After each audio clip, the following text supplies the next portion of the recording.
오늘 이 시간 우리에게 주시는 하나님의 말씀은 신약성경 마태복음 14장 22절부터 33절까지의 말씀입니다. 함께 교독하시겠습니다. 예수께서 즉시 제자들을 재촉하사 자기가 무리를 보내는 동안에 배를 타고 앞서 건너편으로 가게 하시고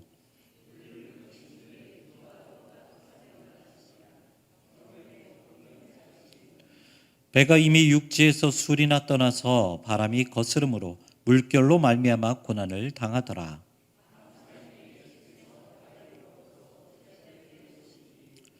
제자들이 그가 바다 위로 걸어오심을 보고 놀라 유령이라 하며 무서워하여 소리 지르거늘.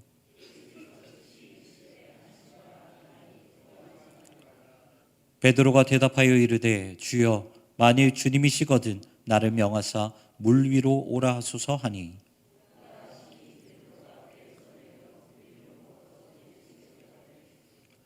바람을 보고 무서워 빠져가는지라 소리질러 이르되 주여 나를 구원하소서 하니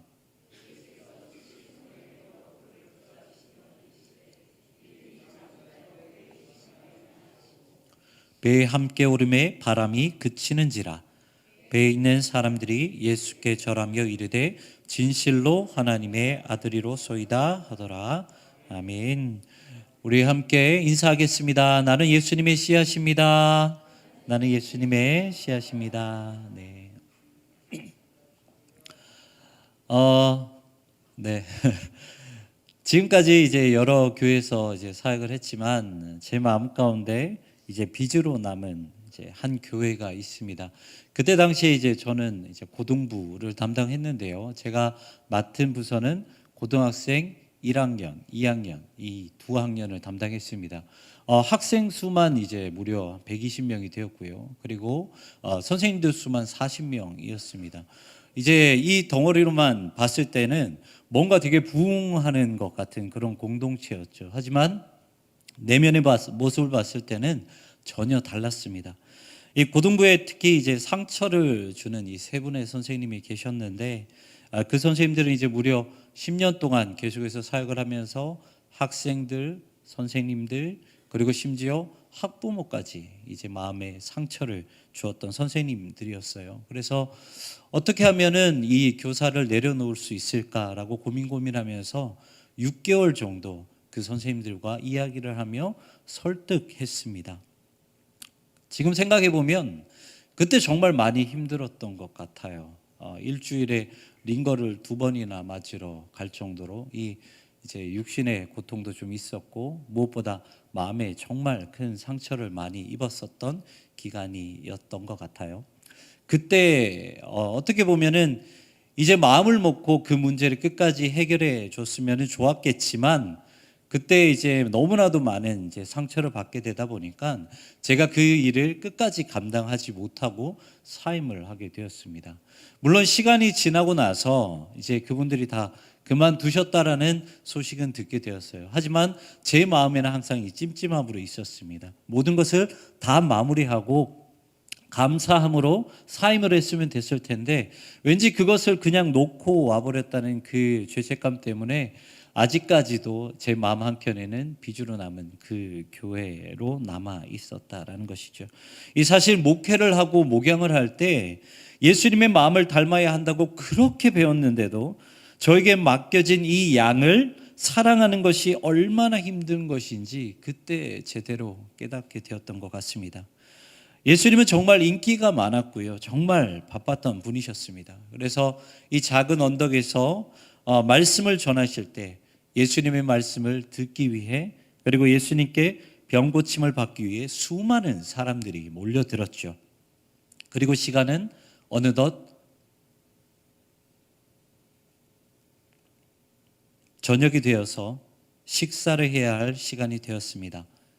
그때 제자들은 예수님께 이렇게 이야기를 합니다. 마태복음 14장 15절에 이렇게 기록되어 있습니다. 때도 이미 저물었으니 무리를 보내어 마을에 들어가 먹을 것을 사 먹게 하소서. 제자들은요, 이 사람들을 대할 때 단순히 일로 생각했기 때문에 그들은 많은 사람들을 그냥 돌아가게 했다라는 것이죠. 하지만 예수님은 전혀 다르셨습니다. 예수님은 당신께로 온 많은 사람들을 사역이 아니라 사랑으로 다가가셨다는 것이죠. 그래서 그들을 불쌍히 여기셨고 배고픈 그들을 그냥 돌려보내지 않으셨다는 것입니다. 그리고 나서 우리가 잘 아는 것처럼 한 소년이 가지고 온 이 오병이어를 가지고 수많은 사람들이 배불리 먹게 되는 그 놀라운 역사가 그곳에서 일어나게 된 것이죠. 여러분, 여기서 제자들과 예수님의 차이는 무엇이었을까요? 똑같은 하나님의 일을 하는데 그것을 사역으로만, 그것을 일로만 취급하느냐, 아니면 하나님의 일을 감당할 때 온 마음과 사랑으로 그 모든 일을 감당하느냐, 바로 그 차이였다라는 것입니다. 제자들은요, 자신들에게 맡겨진 사역을 그냥 아무런 사랑 없이 진행했을 뿐이고, 예수님은 한 사람 한 사람 모든 사람을 다 지켜보셨다는 거예요. 자신의 차례가 될 때까지 애타게 주를 바라보며 기다리고 있었던 그 한 사람의 마음까지도 예수님을 바라보셨다라는 것입니다. 여러분, 역사는요, 사역 위에 일어나는 것이 아닙니다. 하나님의 놀라운 역사는 사랑 위에 일어나는 것이라는 거죠. 제자들처럼 저녁이 되어서 그냥 많은 사람들을 돌려보냈다면 오병이어의 역사는 일어나지 않았을 것입니다. 하지만 예수님처럼 그들을 끝까지 품고 있을 때 그 가운데, 그 사랑 가운데 하나님의 놀라운 역사가 일어나게 된 것이죠. 예수님이 가시는 곳곳마다 그 하나님의 이적과 기적과 역사가 일어난 것은 다른 것이 아니라 바로 하나님, 예수님의 사랑이 있었기 때문이라는 것입니다. 그리고 예수님의 그 사랑은 오늘 본문에도 이어지고 있습니다. 오늘 본문은요, 우리가 흔히 베드로가 물 위를 걷는 사건이다라고 우리가 알고 있지만, 더 자세하게 말씀드리면 베드로가 예수님께 물 위를 걷는 것이 아니라 예수님께서 베드로에게 다가오시는 사건이라고 말하는 것이 더 정확하다라고 말할 수 있다는 것이죠. 오병이어 사건 이후에는요, 사람들은 예수님을 자신의 왕으로 삼기를 원했습니다. 하지만 예수님은 그것을 원하지 않으셨어요. 그래서 제자들에게 빨리 배를 타고 갈릴리 호수 건너편으로 건너가게 하셨습니다. 그리고 당신 역시 기도하러 산으로 올라가셨지요. 그런데 하필 제자들은 예수님과 떨어졌을 때 풍랑을 만나게 됩니다. 오늘 본문을 보시면요, 제자들이 배를 타고 떠난 시간을 밤 사경이라고 말을 하고 있습니다. 여기서 말하는 밤 사경은 새벽 3시부터 6시까지, 그러니까 해가 뜨기 바로 전 가장 어두웠을 때가 밤 사경입니다. 그리고 그때 제자들은 이미 육지에서 멀리 떨어진 상태였다라고 기록을 하고 있죠. 오늘 본문과 병행 구절인 요한복음 6장의 말씀을 보면요, 이 제자들은 육지와 대략 5에서 6km 정도 떨어져 있다라고 기록을 하고 있습니다. 다시 말해 육지로 다시 돌아가기에는 너무 늦은 상태가 되었다라는 것이죠. 그리고 그곳에서 제자들은 폭풍을 만나게 됩니다. 이 갈릴리 호수는요, 잔잔한 호수가 아닙니다. 이 갈릴리 호수는 폭풍이 매우 잦은 장소였는데요, 크게 두 가지 이유가 있는데, 한 가지는 이 갈릴리 호수 바로 옆에 있는 바산골란이라는 큰 고원이 하나가 있습니다. 그 고원과 이 갈릴리 호수 사이에 약 1200m나 되는 그 고도 차이 때문에 풍랑이 자주 일어나게 되고요. 그리고 또 한 가지의 이유는 갈릴리 호수 위에 있는 이 헐몬산에서 내려오는 찬 공기와 갈릴리 호수의 그 뜨거운 공기가 만나서 풍랑이 자주 일어나게 됩니다. 그리고 그 이제 파도가 크게 치게 되면 무려 2m가 넘는 파도가 치기도 한다고 합니다. 이렇게 제자들은요, 어두운 밤에 갈릴리 호수 한가운데서 2m가 넘는 폭풍 앞에 아무것도 하지 못한 채 벌벌 떨 수밖에 없었다라는 것입니다. 이때 예수님의 제자들은 어떤 생각을 하였을까요? 아마 거대한 파도 앞에 아무것도 할 수 없는 자신들의 모습을 발견했을 것입니다. 제자들은 배를 타고 떠나기 전까지 정말 기세등등했을 거예요.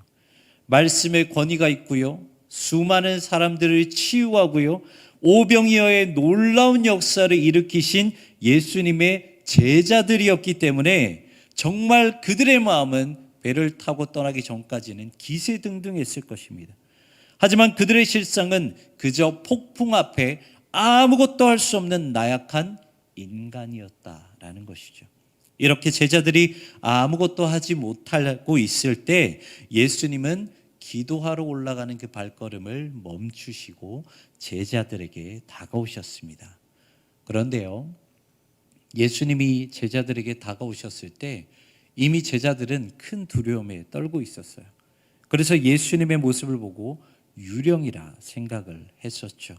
하지만 그런 제자들의 모습을 보시고 예수님은 안심하라고 말씀하십니다. 그리고 그때 베드로는 예수님이 맞는지 아닌지 확인하기 위해 이렇게 묻습니다. 오늘 본문 28절의 말씀입니다. 베드로가 대답하여 이르되 주여 만일 주님이시거든 나를 명하사 물 위로 오라 하소서 하니. 여기서 우리가 눈여겨봐야 될 것은요, 시련을 겪고 있는 이 베드로의 모습 속에서 전혀 상반된 우리의 모습을 발견할 수 있다라는 것입니다.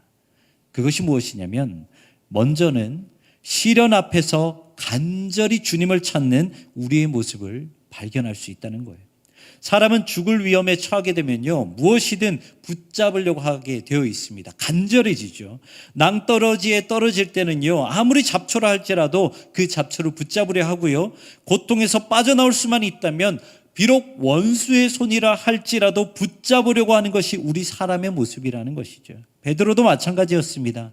베드로가 예수님이 맞는지 아닌지를 확인하는 이유는요, 지금 같은 상황에서 유일하게 도와주실 수 있는 분은 예수님밖에 없었기 때문이라는 거예요. 아니, 더 정확하게 말씀드리면 지금 베드로 앞에 있는 사람은 무조건 예수님이셔야만 했다라는 것입니다. 그렇게 간절히 예수님을 찾는 베드로에게 예수님은 어떻게 응답하십니까? 오늘 본문 29절에 이렇게 기록되어 있습니다. 오라 하시니 베드로가 배에서 내려 물 위로 걸어서 예수께로 가되.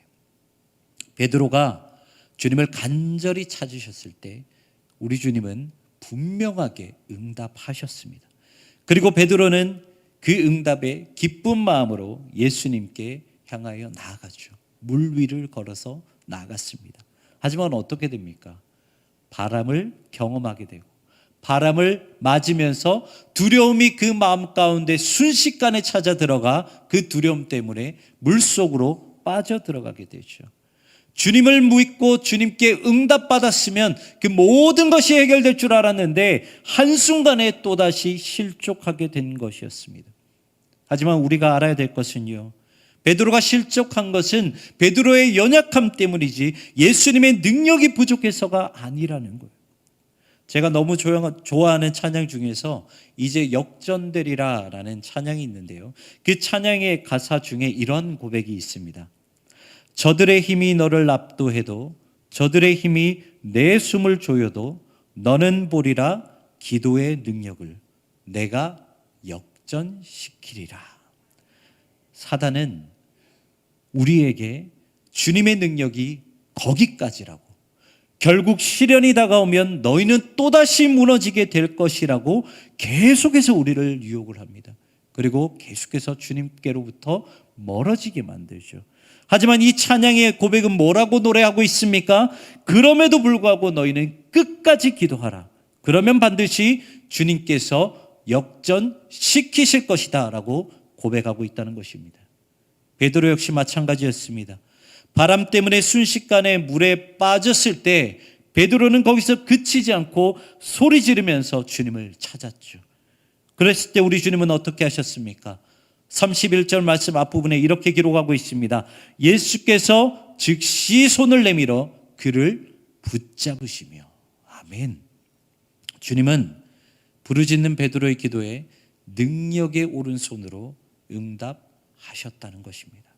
이것이 바로 시련 앞에서 간절하게 주님을 찾는 우리의 첫 번째 모습입니다. 그런데 여러분, 제가 한번 질문 드려보겠습니다. 시련이 오고 고난을 겪을 때 여러분들은 항상 간절함만 가지고 계시나요? 참 아이러니하게도요, 사람들은요, 시련을 겪고 있을 때도 이면에 따라오는 이익을 생각하는 것이 바로 사람이라는 것입니다. 시련을 겪게 되면 모든 것을 포기할 줄 알아야 되는데 그 죄가 얼마나 질긴지 그런 상황에서도 자기의 이익을 생각하는 존재가 바로 우리 사람이라는 거예요. 여러분 이런 생각해 보셨습니까? 배에 탄 사람들이 그렇게 많은데 왜 하필 베드로가 예수님께 질문했을까요? 그것은요, 베드로는 누구보다 나서기를 좋아했던 사람이었기 때문입니다. 예수님이 나를 누구라고 질문했을 때 가장 먼저 베드로가 제일 먼저 주님께 대답을 했고요. 예수님이 십자가의 고난을 이야기하실 때도, 그리고 로마 군사에게 잡혀가실 때도 가장 먼저 행동했던 사람이 바로 베드로였어요. 이번에도 마찬가지였습니다. 폭풍이 그렇게 심하게 치는데도 불구하고 베드로는 누구보다 먼저 예수님을 확인하고 싶었어요. 그리고 예수님이 맞다면 물 위를 걷게 해달라고 먼저 말을 하였죠.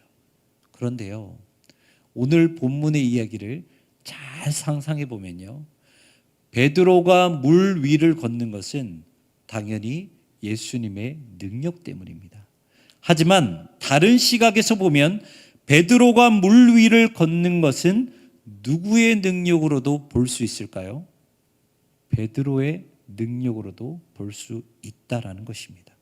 마치 베드로가 이적을 행하여서 물 위를 걷는 것처럼 보일 수도 있다라는 것이죠. 오늘 보면 33절의 말씀을 보면 배에 있는 사람들이라는 부분이 있습니다. 알프레드 에더사임이라는 유대인 신학자가 쓴 메시아라는 책을 보면요, 이 배에 있는 사람들을 어떻게 해석하냐면 제자들 뿐만 아니라 배에 탄 수많은 사람들을 전체를 다 지칭한다라고 기록을 하고 있어요. 그렇기 때문에 나서기 좋아했던 베드로에게 배에 탄 사람 중에서 유일하게 두려움을 이긴 사람, 유일하게 물 위를 걸은 사람이 될 수 있는 아주 좋은 기회가 바로 그때였다라는 것이죠. 하지만 이런 베드로의 교만은 곧 실패로 이어지게 됩니다. 역시나 물 가운데로 빠지게 되죠. 그러나 주님은 어떻게 하십니까? 베드로가 교만했다 하더라도 그 손을 외면하지 않으셨어요. 역시나 교만했던 베드로가 예수님을 찾았을 때 우리 주님은 그 베드로의 손을 붙잡아 주셨다라는 것입니다. 이것이 바로 시련 앞에서 주님을 찾는 우리의 두 번째 모습이라는 것이죠. 사랑하는 성도 여러분, 우리는 베드로 안에서 전혀 다른 우리의 모습을 발견할 수 있었습니다. 간절히 주님을 찾는 모습도 볼 수 있었고 시련에도 불구하고 교만한 우리의 모습을 볼 수도 있었습니다. 하지만 우리의 모습이 어떻든 주님께 부르짖기만 한다면, 주님을 찾기만 한다면 주님은 즉시 손을 내밀어 우리를 건져 주셨다는 것입니다. 그리고 그것이 바로 우리 주님의 한없는 사랑이라는 것이죠. 조금 전에 소개해드린 메시아라는 책을 보면서 이런 내용이 있었는데요, 잠깐 소개시켜드리면 이렇게 기록되어 있습니다. 예수님이 기도하러 산으로 올라가실새 예수님의 시선은 갈릴리 호수에 있는 제자들을 향하셨다. 그리고 예수님은 자신만 땅에 안전하게 계실 수 없으셨다. 그래서 제자들을 도우러 가셨다. 예수님은 제자들을 사랑하는 그 사랑 때문에 기도하는 것조차도 포기하시고 제자들에게 가셨다는 것입니다. 여러분 생각해 보십시오. 예수님이 제자들에게 가는 길이라고 해서 파도와 폭풍이 없었을까요? 아니라는 것입니다. 폭풍이 잠잠해질 때는요, 예수님이 제자들을 만나고 난 뒤에 폭풍이 잠잠해졌어요. 그러니까 우리 주님도 제자들처럼 모든 폭풍을 맞으시면서 제자들에게로 다가가셨다라는 것입니다. 하지만 예수님 앞에 그 어떤 것도 문제가 되지 않았습니다.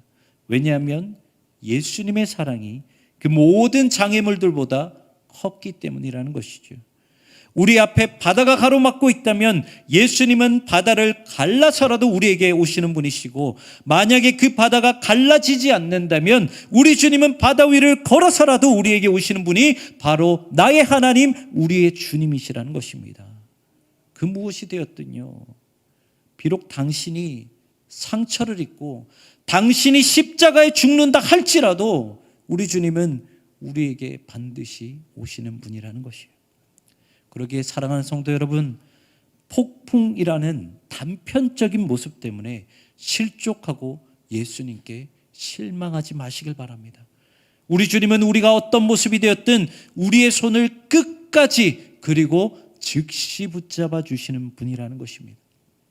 신재용 목사님이 쓰신 페이지 처치라는 책을 보면 양손잡이 하나님이라는 글이 있는데요, 거기를 보면 이런 내용이 있습니다. 요나는 다시스로 가는 배에 탔다. 그 뒤를 폭풍이 맹렬하게 쫓고 있었다. 그런데 그 폭풍을 뒤쫓는 무언가가 있었다.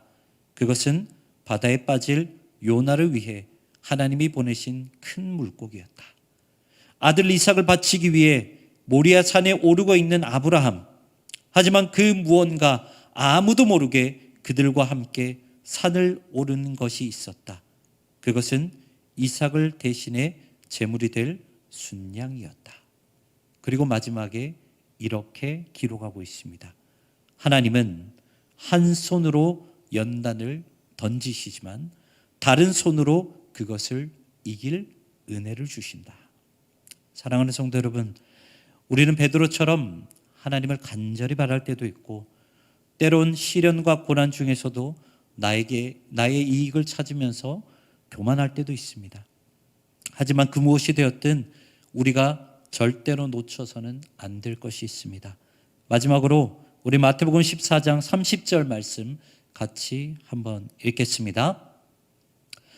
바람을 보고 무서워 빠져가는지라 소리 질러 이르되 주여 나를 구원하소서 하니. 아멘. 우리가 절대 놓쳐서는 안 되는 것, 소리 질러 이르되 주여 나를 구원하소서. 이 말씀을 기억하며 그 어떤 순간이 되었든 주님을 찾고 부르짖는 것을 놓치지 않는 여러분 되시기를 주님의 이름으로 축원합니다.